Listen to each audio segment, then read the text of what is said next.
easy money. Do you agree? Don't worry about what. There's no easy fight. There's no easy fight. Why is he saying this? Why is he saying this? He said easy money. He believes in me. Yeah, he that's believes right. in me. I like that. I've never seen like someone on X Factor that can't sing, but their parents believe in them. I'm going in there. I can fight free.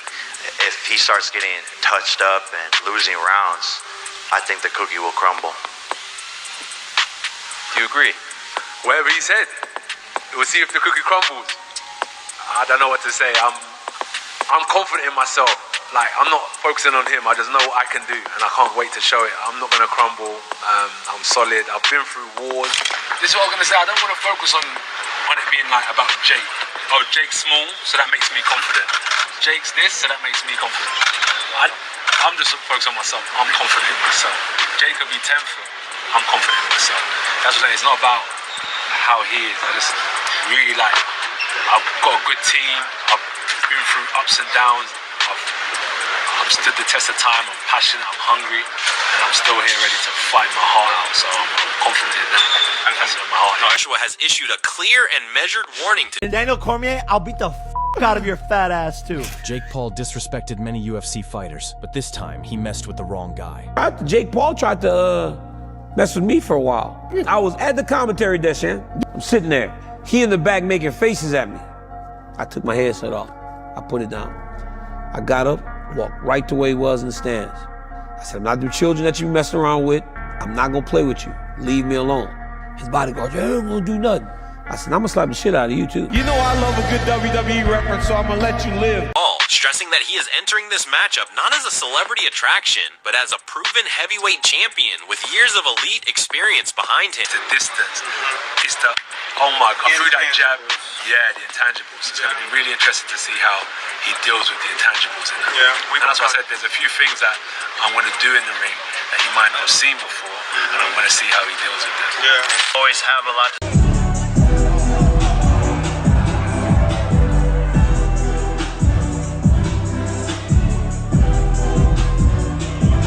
say, but both of us have some of the biggest knockouts of the past years in boxing, and we're coming to fight. We made it smaller gloves just now today, so someone's getting put to sleep.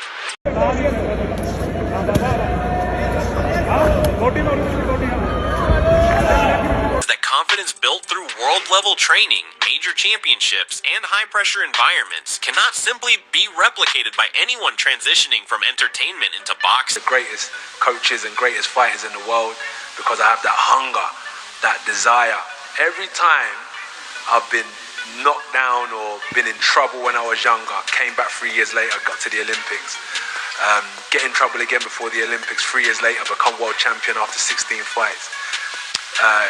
Win all the belts, get beat by Ruiz, come back and unify the division for the second time. It's just constantly drives my focus and my hunger to get better. So I'm going to be a tough man to break down 100% come December 19th, because I've been building myself over the last year. I ain't been sitting back.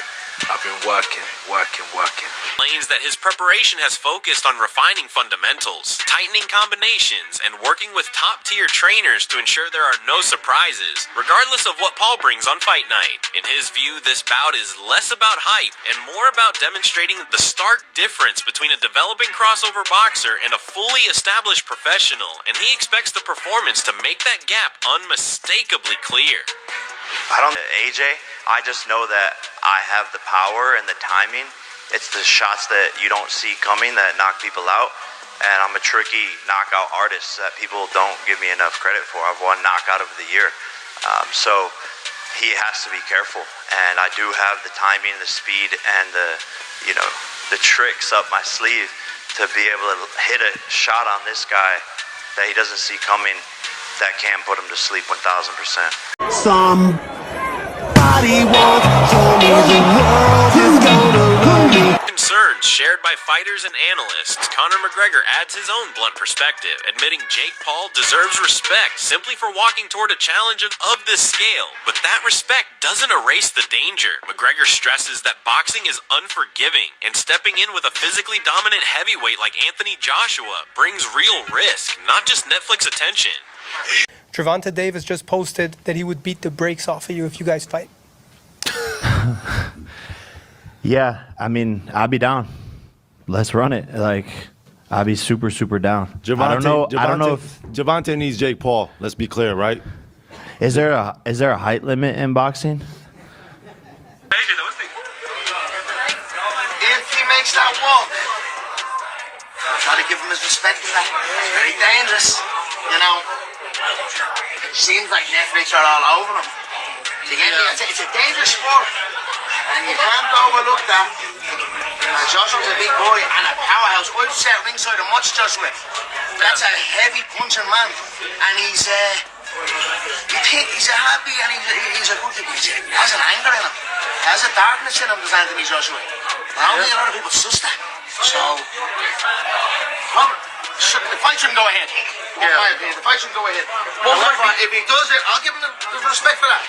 Joshua as a powerhouse with heavy hands and a darker, aggressive side that only real fighters have experienced up close. From his viewpoint, very few men can withstand what Joshua delivers when he's focused, and he openly questions whether this fight should even happen because of the damage it could cause. Still, if Jake insists on making that walk, McGregor believes the courage alone must be acknowledged, even if the outcome feels brutally predictable. Listen, you're gonna beat this guy, Max. We got this. You're gonna beat this guy. Listen, we got this. No, listen. No, we got this, Max. Okay? Stop it. Stop it. We got this. Okay, breathe. Okay, catch your breath. We're gonna beat this guy. Keep it on your feet. You're gonna clinch.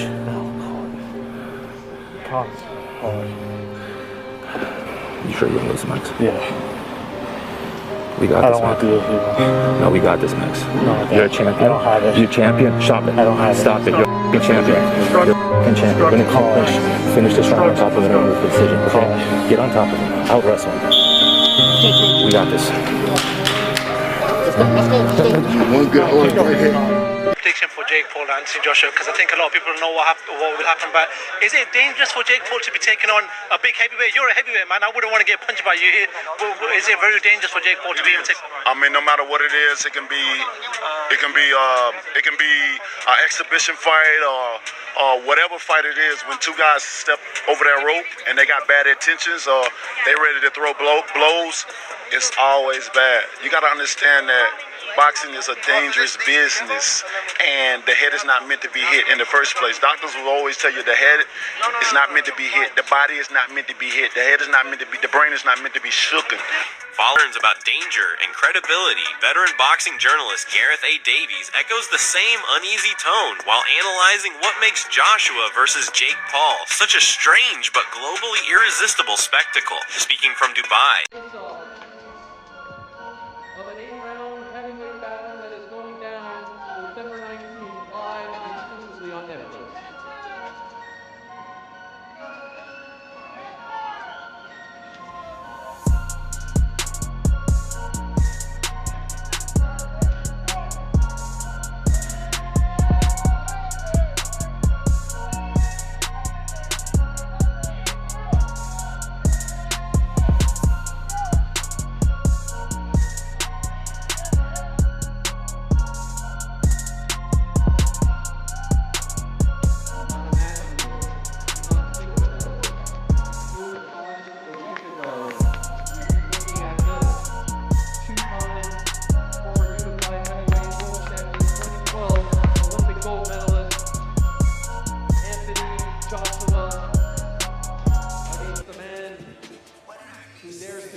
December 19th, Miami, Florida, Kaseya Center, live and exclusively on the biggest platform.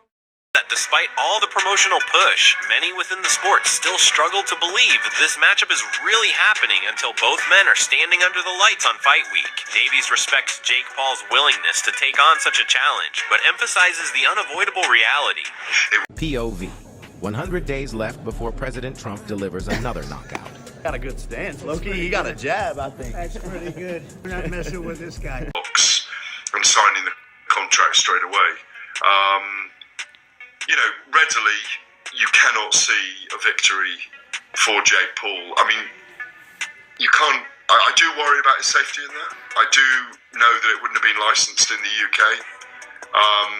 even today, people are throwing conjecture on the fact that Jake Paul hurt his eye. He said it was Lawrence Coley punched him in sparring, and that the fight is off. People are almost looking for a reason for it to be off. I've been there myself in the last couple of weeks as well. I mean, I cannot believe, until I see them in fight week and until we witness it, I won't believe it's truly happening, if I'm honest. This boxer with a former unified heavyweight champion is something that would never be sanctioned in stricter jurisdictions like the UK.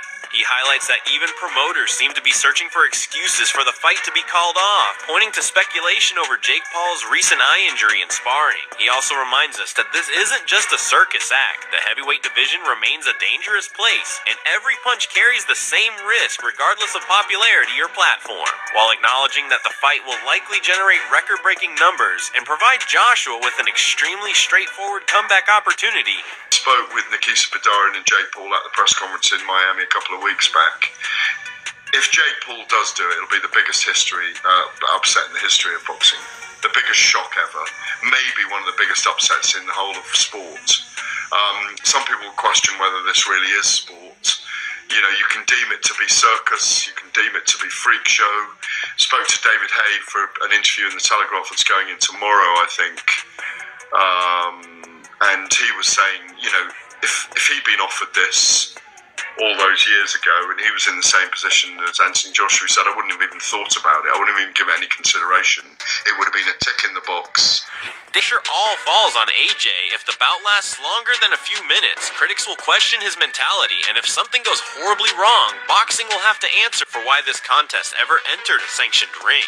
As the boxing world continues to debate the legitimacy and risk of Joshua versus Jake Paul, analyst Wade Clemens takes that concern even further by examining what is actually happening inside Jake's training camp, and the signs aren't exactly encouraging. He highlights Jake revealing a noticeable black eye from recent heavyweight sparring sessions, particularly against Lawrence Coley, a far larger and more experienced fighter whose jab and left hook mirror the exact threats Anthony Joshua brings. And especially if it's your right eye, if Jake's getting hit in his right eye, that usually would mean that he's getting jabbed, because that jab in orthodox would come out from the left hand on the right eye side constantly, or got jabbed big time with a one big shot.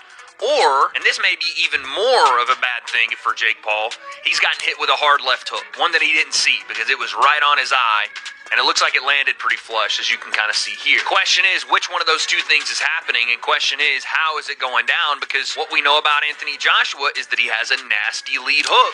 That while training with physically imposing partners is meant to prepare Jake for the range and pressure of a true heavyweight, the visual damage suggests he is struggling to avoid shots he'll absolutely face on fight night. He stresses that at this level, one clean punch, even in sparring, tells a story about timing, defense, and vulnerability that could become a major factor once the gloves are smaller, the lights are bright.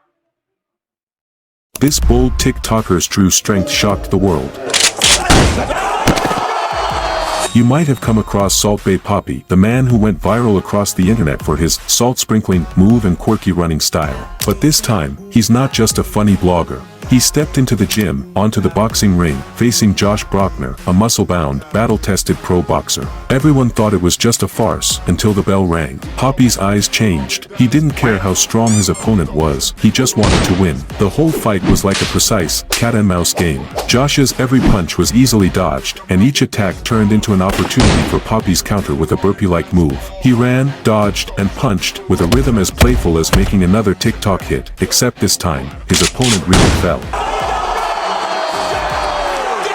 He didn't just win the fight, he showed the world, I'm not here to joke around, I'm serious. He's telling Kenny he wants some of him next.